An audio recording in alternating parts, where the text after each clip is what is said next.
hello to all my uniques out there. This is your girl Akudo. Welcome to your unique wisdom. This is the part two of mental health and depression. We are going to go to the video. I hope you enjoy it. Here we go.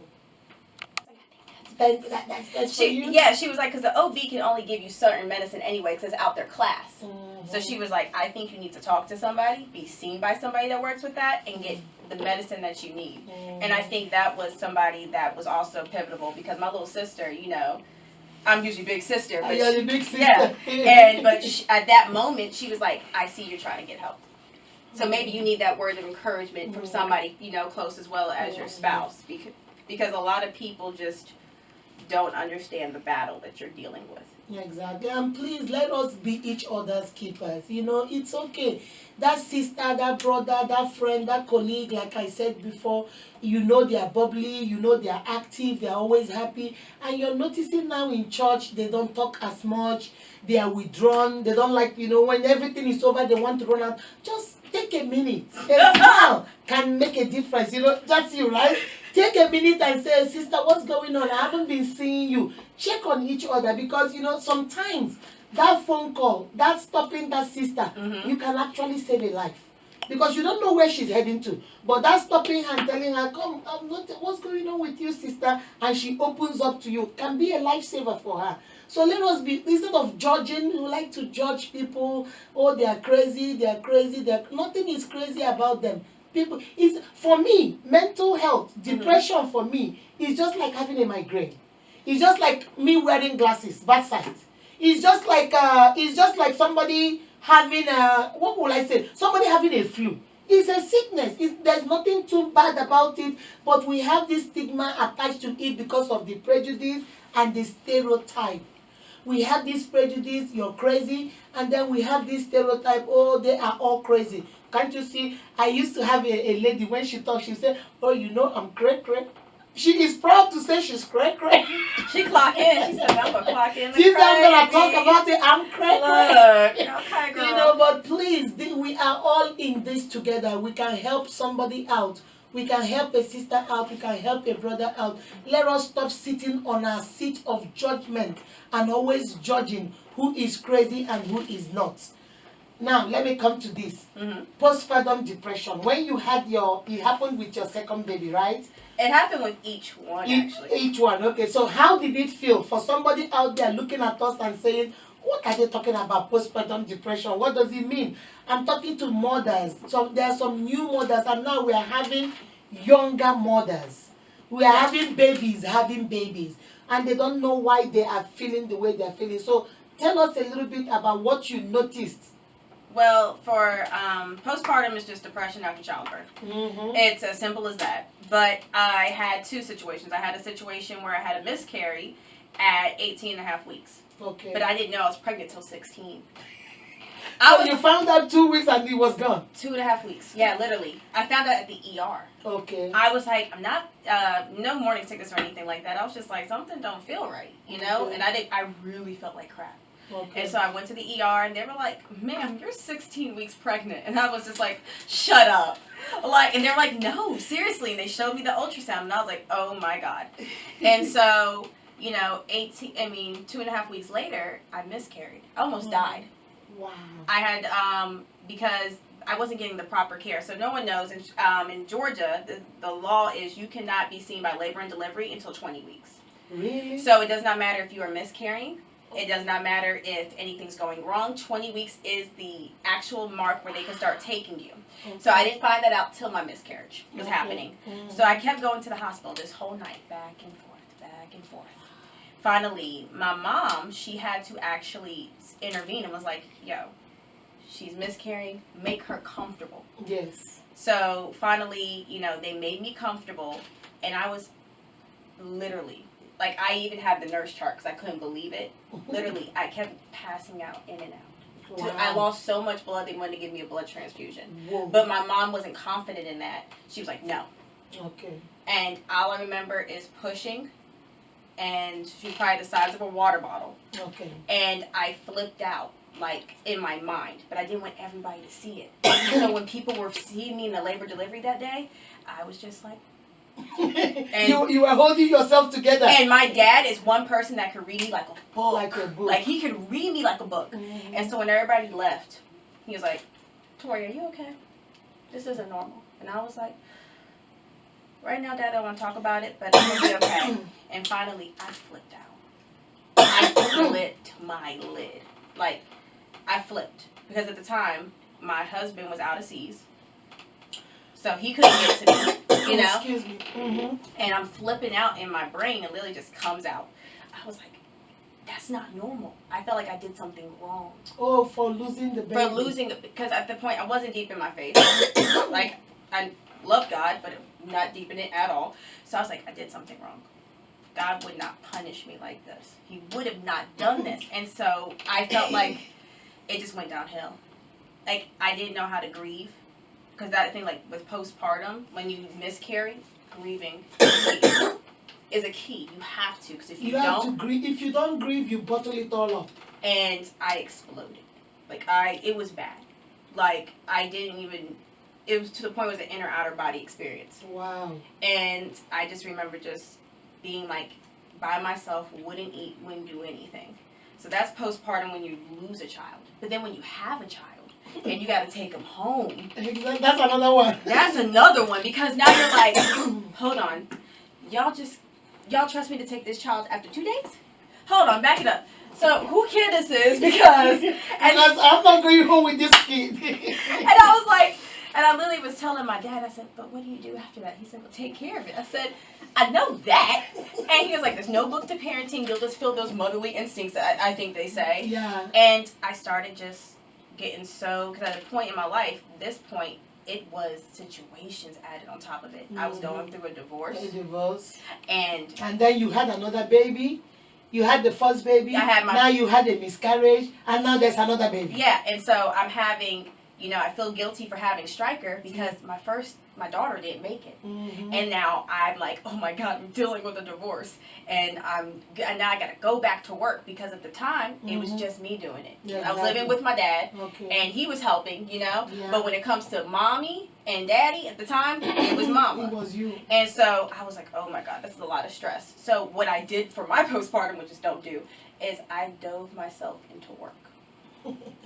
That's how you cooked. Yeah, I was like, we're going to go into work. And I worked at Quick Trip at the time. And so I was like, you know what? Put me on anything. I'll do anything. Any schedule, I'll do anything. Seriously. Just to keep busy. Just to keep busy. So I was one of those people they called emergency relief ER, where if somebody called out between the 6 and 2 shift that I had, I would go. No, literally 30 miles out. So anywhere from Midtown to Powder Springs. Just to keep busy. Just to keep busy. And so finally... It was like, okay, you thought you dealt with postpartum because you didn't feel certain things again. But then when Aiden was born, I didn't want to be around him. It disgusted me. And it's okay. It disgusted me, the thought of like me being in a room with him more than like nurturing. And maybe, do you know another thing? Just a thought. Maybe the reason why it disgusted you was because you never grieved for the one you lost. So you're feeling guilty, like, I lost a child and it looks like I just replaced the child. And that's what I felt. That's how you felt, yeah. Because that's a guess. I know that. Yes. That's most people. That's how they do. That's how they do, because you didn't grieve for this one. Mm-hmm. Now you have another baby. So in your mind, you're like, maybe I had just replaced this with this one when I didn't even grieve, and that was where the depression came in. Yeah, and so finally with Aiden, I was like, okay, he's hungry, he'll eat. Bath, change him. You know, and then I would put him down. You know, some people would be like, oh, good. I couldn't feel those emotions. I knew I loved him. I knew I loved my son. Because as hard as it was to get him here, I love you, you know? I knew I loved him. That's right. And I knew that there were so many people in this world that would kill to be able to carry their own child, birth their own child, and take their child home. Because I've been in that predicament where I didn't get to go home with something. That's true. And so... like you said, I started to shame myself. I was like... Started feeling guilty. Yeah, I was like, okay, you're sad, but why are you sad? You have what most people would think is the ideal plan. Yeah. I'm like, you got 2 kids, you got a husband, you got a house, you got a nice car, and I'm like, that's not it. That's not what's keeping me cozy. And that's not what's even trying to make me warm. And I was like, okay, you are sad. Like, it was just if I could, like in cartoons where they have the rainy cloud, I felt like it was to the point where Nick would take me out to dinner, okay? And then as soon as we get close to the exit on 20 to our house, it's a switch. It was a switch. And he'll tell you, he'll be like, it's because we're close to the house, isn't it? Because I felt like all my responsibilities is back. It's back. It's back on my shoulders. It's back. When you were out there eating, you're like, yes, chicken wings. That's me. I'm having fun. And then the closer you get home, you're like, oh Lord, you're like, I'm going back to those two. It's like, and it's not even them as the people. It's just the responsibility. Yes. Because when people, the responsibility of being a mother, the responsibility of being a wife. And I feel like, there's a conversation we had where it was like, you as a woman have to be taken care of first. Because if you take care of yourself, then wife is taken care of. Then mother is taken care of. Because if you don't take care of yourself, you can't do the other two. And you can't be wife, you can't be mother. And I feel like, people don't understand when it comes to mental health, most of the time is what you've seen as a child. So you feel like that's the stigma you have to fit. Yeah. So for my mom, she had 4 kids, and she went to work. And she worked through it. We kind of thought that she had postpartum with my youngest sister, but nobody wanted to say anything. Because nobody wants to say nothing. And she didn't know how to voice it. Because that's another important thing. Some people feel it. They know something is wrong, but they can't put a voice to it. They don't know how to say it. They don't know, how do I put it? Should I tell them that I just want to feed my child? Clean my child and just put my child aside? How would they look at me? So you know something is wrong, but you just don't know how to say it. Yeah, and so for me, I was like, I'm going back to the only mother figure I know at the moment is my mother. How does she deal with it? I'm like, she consumed herself. And walked. And then guess what? Then she consumed herself and the kids. But then when they left, she felt like she had no identity. And that scared the crap out of me. Because I'm like, kids grow up like that. They do. And so I was like, you have to get your mental health together because when they leave, it's only you and your husband. And if you are sitting by somebody you don't know, and guess what? You don't want to be staying with somebody because of the kids. I'm going to be with somebody as a stranger because I put my whole body into our kids. But I really should have been putting more time to thinking about my mental health and how I feel, how my moods, how my emotions are triggered. And I tell people that too. You think that you don't pick up some of your parents' habits. But you do. Yes, it's natural. It's natural. Because remember, what do we say? Children are products of their environment. Absolutely. What they see is what they do. If you like you saw your mom, she walked through her depression, whatever. So when you were depressed, you felt, okay, if I keep walking, she got through it, so I'll do the same thing. But luckily for you, you realized you needed a doctor. You needed help. You need to work this out. Excuse me, for your own self, and you did. And you see, I want to use this opportunity to and tell people out there, it's okay. There are some of us that have this maternal instinct thing. It doesn't come naturally. No. Some people think, oh, once you have a baby, oh, the love comes out, it comes pouring. Yes, it does in some cases, and it doesn't in some cases. And my sister, it is okay. It's okay not to be okay. It's okay not to be okay. Don't make nobody shame you into being who you are not, or shame you into not taking, receiving help or getting the help you need because you don't want them to shame you. Please don't let nobody do it to you. It took you how many, about a year before you started having the feeling for your second child? How long did it take you before you came out of it? I really didn't. That's the sad thing. I just suppressed it. Yeah. So I've really been dealing with, because postpartum rolled into depression. So I've been dealing with it for 7 years. You see, for 7. And people believe that, oh, you should be over it by now. Why is yours taking too long? Why is yours taking too long?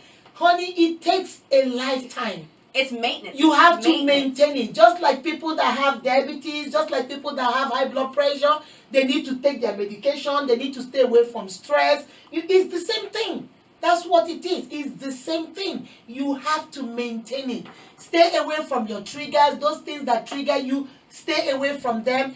Get your coping skills around you. Use them. It is a gradual process. It doesn't disappear. You can't snap your finger and it will go away. So when people come to you and tell you, why is yours taking too long? Why are you still depressed? Are you still, some people ask you, are you still depressed? I had somebody tell me that they had it, literally, for like 10 days, and then it went away. I was like, oh please, depression in I was 10 like, days. I was like, man, I didn't know it clocked in like that.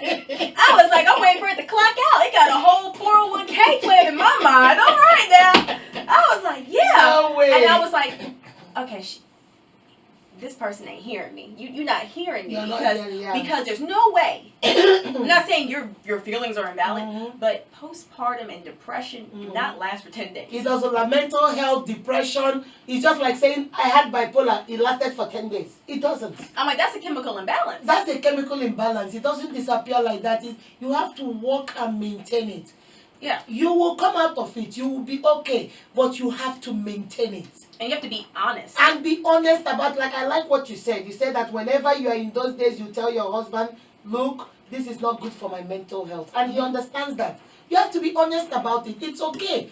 People will try to judge you. People will try to criticize you. People will try to make fun of you. But let me tell you, my sister, their opinion does not count. What counts is you and your mental health. Remember what we said in the beginning. It's your plan, your lifestyle, your mental health, your everything, your treatment. Everything is you, not mine, not his, not theirs. It's you. Finally, I think that we just need to be more encouraging when it comes to postpartum with moms, because social media was not this issue 20 years ago. Exactly. So you don't get to compare yourself to Sally down the street, but now you have to compare yourself to Sally down the street, and Sally that lives in Idaho, and Sally that lives in Wyoming, in Africa, in Germany, yeah, in Japan, and now in China, and now you're comparing because of social media. Now you're comparing yourself to somebody like Kim Kardashian West, who has the benefit of having an assistant and a nanny and this and that. A plastic surgeon. Yeah, and I'm like, and you're like, why is my tummy not snapping back? Why isn't this not working back? Because I was blessed that, after a month, things kind of went back because to that's how your body is. Yeah, I have a fast metabolism, so it kind of went back to what it was. So body, wasn't really my postpartum, trigger. It was more like, everybody else seems happy. Why don't you seem happy? Everybody else seems like they're gonna have fun. Why are you not having fun? And it's like, hey, stop bothering me. I see you're calling me. It is getting on my nerves. And you see, I like what you just said, because there are some people I've seen mothers, young mothers, their own postpartum is because of the body, their body. They feel like they are not trying, their body is not getting back as fast as they want it, and it's depressing them. They are into these moods, they are depressed, they don't want to come out, they don't want to take a bath, they don't want to leave their bedroom, and their husband is having a hard time pulling them out since they had the baby. But you're lucky that yours is not. Yours is just that, why am I not having fun? Why am I not excited like other people? Because you go on social media and they are all playing with their babies. And they're like, oh my God, look what little Timmy's so doing. Cute. And you're looking at yours like, really? Like, there was a post I posted on Facebook and she saw it. And it was basically like, don't you hate when parents are like, okay, but my little 2-year-old is, saying cat, dog, and mouse. And then your little 2-year-old is like, cookie. Your cookie is even good. Your 2-year-old maybe might be saying, and and people gotta realize that, okay, that's great that your baby's a baby genius, but for the rest of us that know the real deal, they poop and pee in the diaper still, and I'm just not putting those expectations on my children. Exactly, and that's too much, and that's the one thing I don't like. You see, that's one thing about me. I'm being honest. Nothing moves me. Nothing. Me, Akudo is Akudo. I am unique. There is nobody in this world that is close to being as beautiful as I feel. Nobody comes close to looking as good as I look. Yeah. I don't care how tall you are. I am the tallest person as long as Akudo is concerned. That's me. And that's how I carry myself. But some other people get intimidated. There's nothing I will see that will intimidate me. Yeah. But people, if you don't know, you are not mentally stable, people can make you lose your mind. Or know yourself. If you don't know yourself, people can because they make you feel like something is wrong with you. Why are all these other babies doing all this and yours is not doing? You must be a bad mom. But you need to know, remember what I always tell you. Those that matter in your life don't mind you being who you are. But you see those ones that don't matter, they are the ones that want to change you into who you will not even be able to recognize. People want you to change into what they want you to change into. And if you keep changing, If Victoria wants me to be this person, I change to be what Victoria wants. I change to be what Omega Studio wants me to be. I change to be what my heart. At the end of the day, I won't even recognize Akudo. I'm lost, trying to please everybody. So please, please, please remember your life, your family, your children, your depression, your mental health. It's you and no other person. And now, Victoria, before we end, I want you to look out there to all the people listening to us. I hope we help somebody today. Look out there and give them some words of advice, some motivation, some inspiration. Tell them it's not bad. I went through it. I'm still going through it. And I'm happy. I'm doing what I need to do. Tell somebody something out there, please. It's okay, first off, to admit there's something wrong with how you're feeling. Like, I'm not feeling the best I can possibly be. We're not at my base. I'm not at a comfortable level. Tell somebody in confidence first that you would know that won't tell somebody else. So whether that's I your won't spouse. gossip about you. Yes. Who doesn't gossip, who doesn't like spread your news for, tea around, places. And then, start getting that help. Exactly. And if I can tell anybody this, if you are in that step where you have to take medicine, I can't tell you what medicine works for you because what works for you won't work for me. Exactly. But don't go cold turkey. That is, you're going to be worse than where you were at. Because now that medicine you were replacing a certain hormone or whatever that is that the doctor put you on, now it's stripped completely out of you.